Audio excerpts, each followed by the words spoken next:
We can all have a bad night of sleep, and that's perfectly normal. But how can we try to improve both the quantity and the quality of our sleep?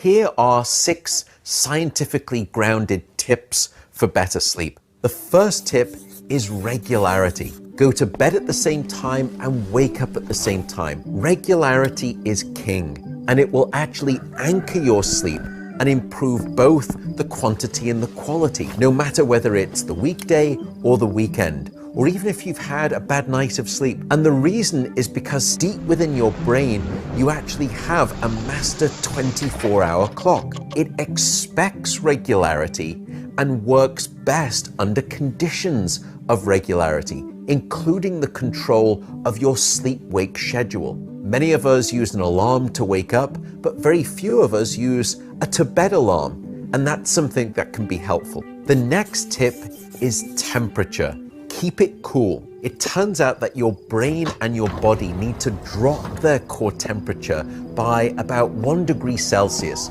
or around 2 to 3 degrees Fahrenheit, in order to initiate sleep and then to stay asleep. And this is the reason that you will always find it easier to fall asleep in a room that's too cold than too hot. So the current recommendation is to aim for a bedroom temperature of around about 65 degrees Fahrenheit, or a little over 18 degrees Celsius. It sounds cold, but cold it must be. The next tip is darkness. We are a dark-deprived society, and in fact, we need darkness specifically in the evening to trigger the release of a hormone called melatonin. And melatonin helps regulate the healthy timing of our sleep.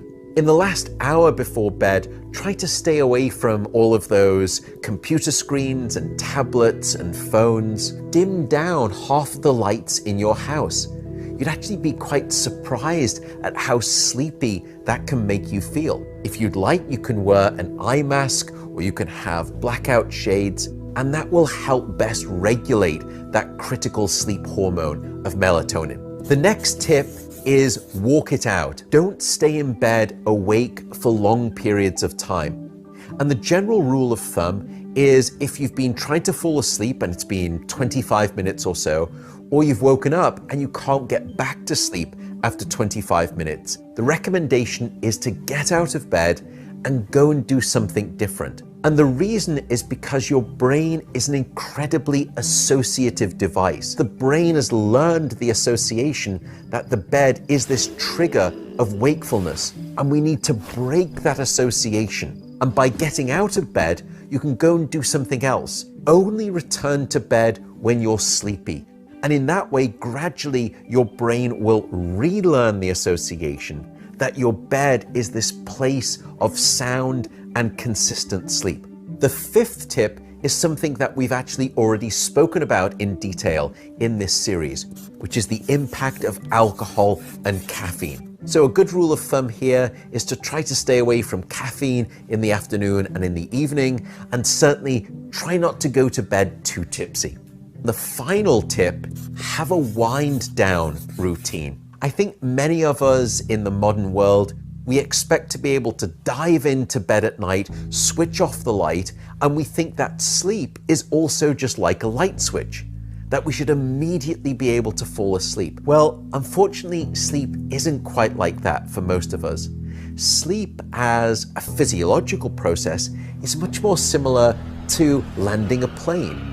It takes time for your brain to gradually descend down onto the firm bedrock of good sleep. In the last 20 minutes before bed, or the last half an hour, even the last hour, disengage from your computer and your phone and try to do something relaxing. Find out whatever works for you, and when you have found it, stick to that routine.